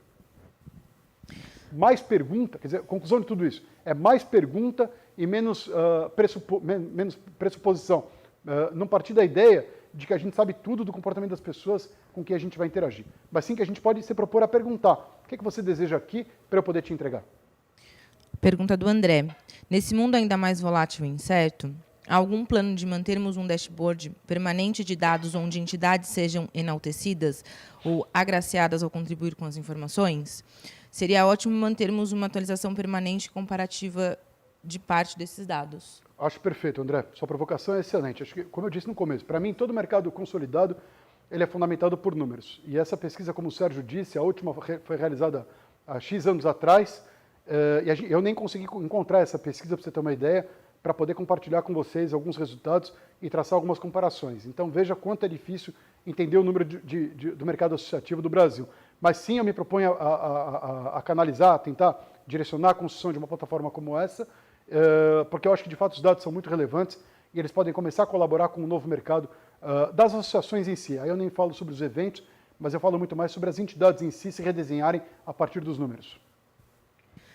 Sérgio Takal, o que você acha da holografia nos congressos? Isso pode ser uma tendência? Acho uma tendência, Takal. Acho uma tendência, sim. A holografia é uma tecnologia que antigamente custava muito caro e para os eventos associativos sempre foi esse o grande desafio de você fazer algumas palestras com holografia, mas eu acho que hoje em dia, com a tecnologia barateando tanto, pela forma de projeção que se tem, eu acho que sim. O Paulo Guarini aqui da iMotion, ele me dava uma noção de custo. Eu posso dizer para vocês que hoje uma holografia custa talvez 1/4 do que um dia custou, do que custava 3 anos atrás. Então veja como reduziu esse valor. Quando a gente fala do digital, o que eu percebo é que na maior parte das vezes o que existe é uma barreira para se mudar a forma da concepção do orçamento do evento. Na minha opinião, o que tem que se fazer talvez, para organizar o evento do futuro dessas entidades, é descompor o orçamento da forma que ele é estabelecido e se perguntar o que de fato tem sentido para a tua comunidade, para o teu público-alvo. O que significa isso para mim? Perguntar para as pessoas aquilo que elas querem, portanto, significa mais pesquisa, mais interação, para que você possa tomar uma decisão de quais são os custos que você vai assumir e absorver a partir de dados e de respostas que de fato te permitam concluir. Porque caso contrário, o trabalho vai virar um trabalho de achismo. Então, a holografia, ela é mais barata? Ela é. Ela é uma tendência? Ela é. Mas é assim que as pessoas querem ver uma palestra? Ou uma experiência só? Enfim, é o tipo de troca que se pode ter com o participante, porque, na minha opinião, eles estão ávidos para poder colaborar com a construção do evento que eles vão participar. Na minha opinião, foi-se o tempo que as pessoas, uma programação de um congresso pode ser formatada por 5 ou 10 membros de um comitê científico, um comitê organizador. Acho que hoje em dia você é capaz de através de um instrumento de pesquisa, como o SurveyMonkey, que a gente utilizou aqui, que é gratuito, você consegue saber o que as pessoas querem dentro do teu evento. E aí começa a montar o evento a partir do que as pessoas querem, e não do que 5 ou 10 pessoas desejam. Acho que é muito mais rico a co-construção de um evento do que a pressuposição da entidade promotora ou de uma empresa organizadora, seja ela quem for. Roberta Nones. Quando sai o grupo para benchmarking de gestores associativos? Essa é uma estratégia em curso, Rô. A ideia é perceber se as pessoas querem se encontrar com conteúdo relevante, com conteúdo constante, e sim a gente fazer uma chamada para começar a criar um grupo desse setor. Cristina Maciel. Evento híbrido não é ter um custo dobrado? Na sua opinião, por que escolher o evento híbrido ao invés do evento totalmente virtual? Estratégia da sociedade é que manda na escolha? Eu acho que a estratégia da entidade sim manda na escolha predominantemente, mas eu acho o seguinte, todo evento, se a gente entender bem o que significa a organização de um evento, a promoção de um evento, a gente sempre tem 3 tipos de públicos dentro de um evento, que eu particularmente chamo como público core, aquele setor que o evento de fato se destina, o mercado adjacente àquele e o mercado incipiente àquele. Então você tem 3 grandes públicos. Normalmente, o trabalho é feito para impactar o público core. Nunca é feito para pensar o seguinte, se eu trouxer um mercado adjacente, será que eu não trago algumas empresas que podem patrocinar o evento? Será que eu não torno mais relevante o meu evento à medida que eu consigo trazer um outro grupo para poder pensar junto com o meu grupo core? E aí, para mim, o evento híbrido serve justamente para isso. Na combinação do presencial com o online, no presencial, a gente teria, então, o participante core, a quem se destinaria o evento, e adjacente e incipiente a gente colocaria talvez numa modalidade online, para começar a tentar trazê-lo para dentro da estratégia da organização do evento. Isso pode trazer empresas expositoras, novos patrocinadores, refrescar o assunto com opiniões e posições distintas daquelas que somente o público core é capaz de dar. Com relação a custo, eu particularmente não acho que isso é caro. Eu acho que deveria partir do pressuposto de que isso pode ser vendido para algum patrocinador e algum expositor e novamente, descompor o orçamento para recompor ele para o momento atual do mercado. Não tem jeito da gente achar que o orçamento pode ser exatamente como ele sempre foi, quase no modelo salvar como e alterar alguns números e entregar uma planilha financeira para... A entidade não pode se comportar desse jeito. Eu acho que ela tem que entender por que ela está tendo cada um dos custos, analisar as opções e decidir qual é a melhor escolha para ela. Fábia Tanabe. Há muitas associações culturais que realizam grandes eventos presenciais, como os festivais, concursos de karaokê, shows. É um desafio transformar tudo isso em virtual, não? É um enorme desafio, Fábio. Eu acho que é um enorme desafio transformar tudo isso no virtual, até porque a experiência da voz, se picotar a internet aqui, exatamente agora, você não vai ver eu cantando direito. Eu, primeiro, não tenho nenhum talento para música, então não me habilitaria. Mas eu acho que sim, acho que esse é um mercado absolutamente sensível, que não teria como colocar no digital, no virtual tão rápido, porque você precisa de uma banda para poder transmitir o dado, e a outra pessoa que está do outro lado precisa ter uma boa banda para poder baixar o dado. Se ele tem uma experiência negativa quando baixa o dado por uma oscilação da internet da casa dele, a música já vai chegar tudo errada para ele, ele vai ter uma péssima experiência do evento. E na primeira oscilação, ou na quinta, o cara sai da live e ele diz, olha, eu estou fora, isso aqui não é para mim. Wilson Canova. Você acredita que os objetivos de receitas e também de comunicação podem ser superiores com o aprendizado dos produtos, com o aprendizado dos produtores na divulgação e engajamento? Eu acho que sim. Eu acho que o mercado de eventos sempre foi tratado e entendido como uma ciência humana, o que eu acho particularmente um grande erro. Eu acho que evento é ciência exata Todo evento tem número, ele se fundamenta em dados. O que por muitas vezes acontece é que esse dado não é disponibilizado para uma empresa organizadora, por escolha do próprio cliente, ou nem sempre essas entidades têm esses dados para poder dispor. Então, mas acho que o trabalho nosso é estudar, acho que a internet está aí para isso. Você consegue saber se a cota Prime do patrocínio do evento anterior custava 300, e você vê qual é o rol do patrocinador que aquela entidade teve, você consegue somar as cotas de uma maneira que você consiga ter, no mínimo, um número de quanto aquele evento captou na edição anterior, o que te permite projetar a edição seguinte no horizonte das receitas. Para a despesa, um pouco parecido. Quais são as despesas mais relevantes? Ler a pesquisa de avaliação e satisfação dos inscritos, porque às vezes não foi entregue internet, ali tem um recado muito claro que o cara quer internet. Então, veja, a recomposição do orçamento prevê que tem alguns corners de internet, se no espaço for muito caro, ou uma outra opção que se tem é oferecer internet para todo mundo, que também pode ser um excelente caminho.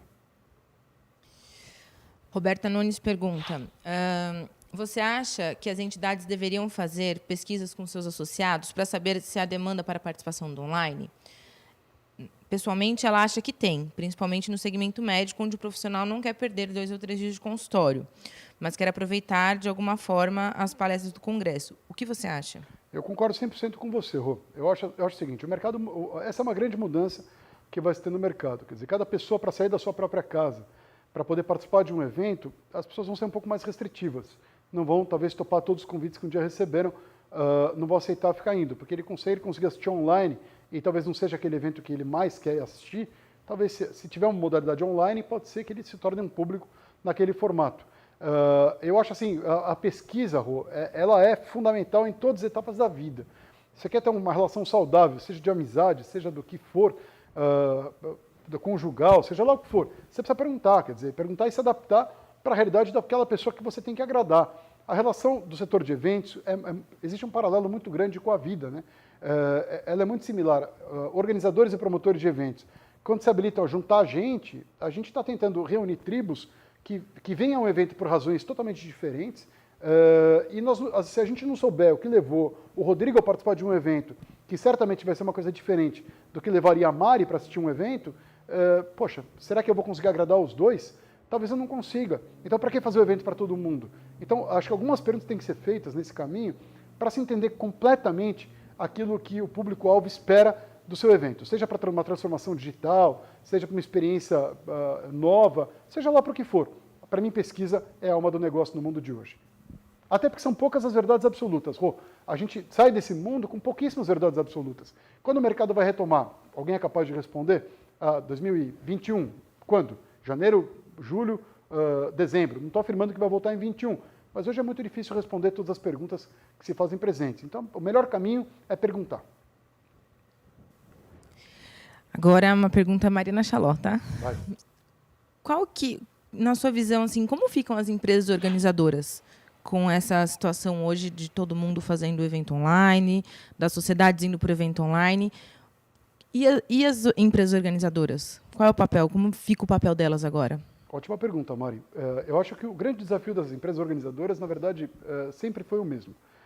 O primeiro deles é o seguinte, quando uma empresa organizadora é contratada para organizar um evento durante 3 dias, ela trabalha muito bem o pré, trabalha o durante, mas o seu contrato não prevê que ela continue na entidade, ela não continua trabalhando para a entidade. Então, na minha opinião, o que deveria haver é uma conversa mais franca com os promotores, onde as empresas de eventos afirmassem claramente, dizendo o seguinte, olha, eu prefiro ter com você um contrato de mais longo prazo, onde eu trabalho para ti durante o ano todo, numa estratégia de aumentar a rentabilidade da sua associação em si, nos seus diferentes projetos, do que puramente se dedicar a organizar 1 ou 2 eventos. Até porque a gente sabe que numa entidade que tem 30 eventos, nunca é o mesmo organizador que trabalha os 30 eventos. Aí você tem a oscilação da entrega. As entidades promotoras têm a oscilação da entrega. Algumas entregas saem super boas, outras oscilam um pouquinho, porque depende um pouco da empresa, do tempo que ela teve para poder ganhar afinidade com o tema, estudar tudo que ela tem que estudar. Então, eu acho que cada vez mais as relações têm que ser mais duradouras. Eu acho que a gente se propôs, os organizadores, né, eu não organizo mais evento, até o ano que vem eu não organizo evento. Então, eu acho que a gente sempre se propôs a trabalhar para alguns dias do evento, e a gente sempre se dedicou ao pré-evento, onde a gente tem pouquíssimo conteúdo, e ao durante, onde a gente tem que entregar uma produção muito grande. Mas ao pós-evento, que é quando você de fato tem um conteúdo muito grande, para reverberar e transformar essa informação em um projeto de ano todo, você não tem um contrato previsto para trabalhar esse horizonte do tempo. E para mim é onde pode ter mais dinheiro. Porque o que a gente percebe é que grande parte das marcas patrocinadoras hoje em dia se interessam por conteúdo de evento, junto com a questão da experiência, da montagem de stand e daí por diante. Eles querem falar, dizer o que eles pensam, serem parte da programação e não mais vendendo, como se fazia no passado. Antigamente se vendia, né? O cara falava e vendia. Hoje em dia eles têm a sensibilidade que se eles entrarem num papo muito comercial, não vai render nada e ele não vai ter negócio. Aí ele já percebe que não é esse o discurso. Então entram com grandes palestrantes, excelentes nomes, e eu acho que esse convite tem que acontecer. O patrocinador vai fazer cada vez mais parte dessa engrenagem de fazer um evento rodar. E não é mais o cara que paga a conta no final do mês, ou no final do ano. Ana Paula faz uma pergunta, né, Ana Paula Cesário? Você não acha que muitas empresas organizadoras de congresso precisam se reinventar para atender às novas tendências e necessidades da entidade? Eu acho que todo mundo precisa se reinventar, Aninha. Todo mundo. Acho que os espaços vão ter que se reinventar, as organizadoras vão ter que se reinventar, a audiovisual vai ter que se reinventar. Eu acho que todo mundo vai ter que se reinventar. O que eu acho é que talvez esteja faltando um pouco de maturidade nossa para a gente começar a se falar de uma maneira muito mais convergente e homogênea durante o ano todo, mesmo no momento em que o mercado está bom. A gente tem uma mania de quando o mercado está bom, cada um olha para o seu umbigo. E quando o mercado está muito ruim, a gente olha um para o outro, chama de amigo, parceiro, irmão, dá a mão aqui, faz isso junto comigo, aí vira um monte de gente querendo se reunir. Eu acho que uma organização maior do mercado ela é fundamental e talvez seja isso que as entidades acabaram não percebendo o verdadeiro valor. Quer dizer, os números mostram que percebem sim o valor de uma organizadora, elogiam isso, mas o setor de eventos ele tem que se comprovar mais com uma capacidade de união dos setores e não que cada um olhe para o seu nanomundo ou seu micro espaço que ocupa dentro da Terra. É muito mais uma visão sistêmica do setor de eventos e como eu posso, mesmo não sendo fornecedor, como eu posso contribuir para a organização de um evento de uma maneira altruísta, sem pensar eternamente em dinheiro, porque eu acho que essa conta não vai fechar a médio e longo prazo. Pessoal, são 4 horas da tarde, as demais perguntas que foram feitas pelo bate-papo, eu vou ler todas e eu vou responder a todas essas perguntas que foram feitas. Eu agradeço de novo à Unidestinos, aos Conventions Bureau, que tanto nos apoiaram na realização desse evento. Agradeço a Neopix, DMI, por todo o apoio que nos deram na criação dessas peças promocionais, enfim, nesse desafio de tornar tudo isso possível. A iMotion, a Viva Cenografia e ao The Space, pela cessão desse espaço incrível, onde vocês, associações e empresas, podem montar os seus eventos virtuais, seus eventos online. Aqui esse estúdio está prontinho, é chegar, plugar o teu pendrive com o teu conteúdo e sair falando. Não tem trabalho algum para poder fazer tudo isso. Então, foi uma experiência muito boa que eu tive por aqui. Eu fico à disposição de vocês, deixei meus contatos nas apresentações que vocês estão recebendo. Fiquem à vontade para me chamar, para falar um pouco sobre dúvida. Eu sei que quando se apresenta uma pesquisa, são dados e dados e dados que são apresentados, o que acaba ficando um excesso de conteúdo. E eu sei que a digestão de tudo isso demora um pouco de tempo e eu me coloco à disposição das entidades que queiram conversar a respeito para que a gente possa continuar seguindo juntos e entender que momento de mercado é esse que a gente vai acabar vivendo. Muito obrigado a todos. Obrigado, Vanisa Schuller. Obrigado, Giovano Batista. Obrigado, Marizinha Chaló, por toda a ajuda sempre. E eu fico à disposição. 19 horas tem mais uma sessão dessa pesquisa, numa versão resumida. Essa versão completa já deve estar no e-mail de vocês. E a gente, às 19 horas, apresenta uma versão resumida. Tá bom? Sérgio, o recado final é teu.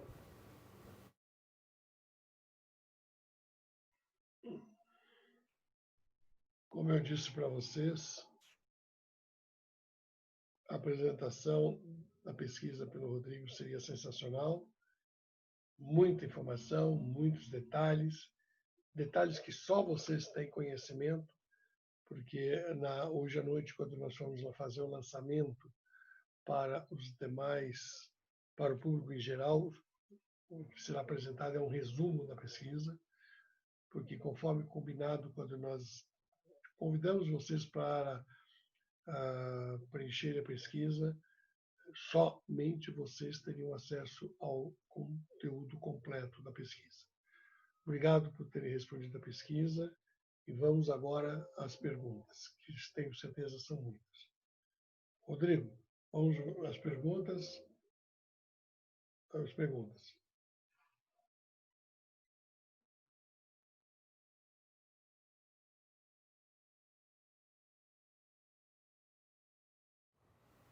Pessoal, o Sérgio acabou não conseguindo vir. O Sérgio Junqueira acabou não conseguindo vir aqui para o estúdio pela questão do Covid, e esse vídeo estava gravado para poder alterar o tempo entre o fim da apresentação e o começo dos debates. Então, eu agradeço a todos vocês e encerro essa live, onde o número de participantes foi absolutamente surpreendente, as perguntas são de altíssima qualidade e, como eu disse, faço questão de responder a todos. Obrigado, um grande abraço a todos.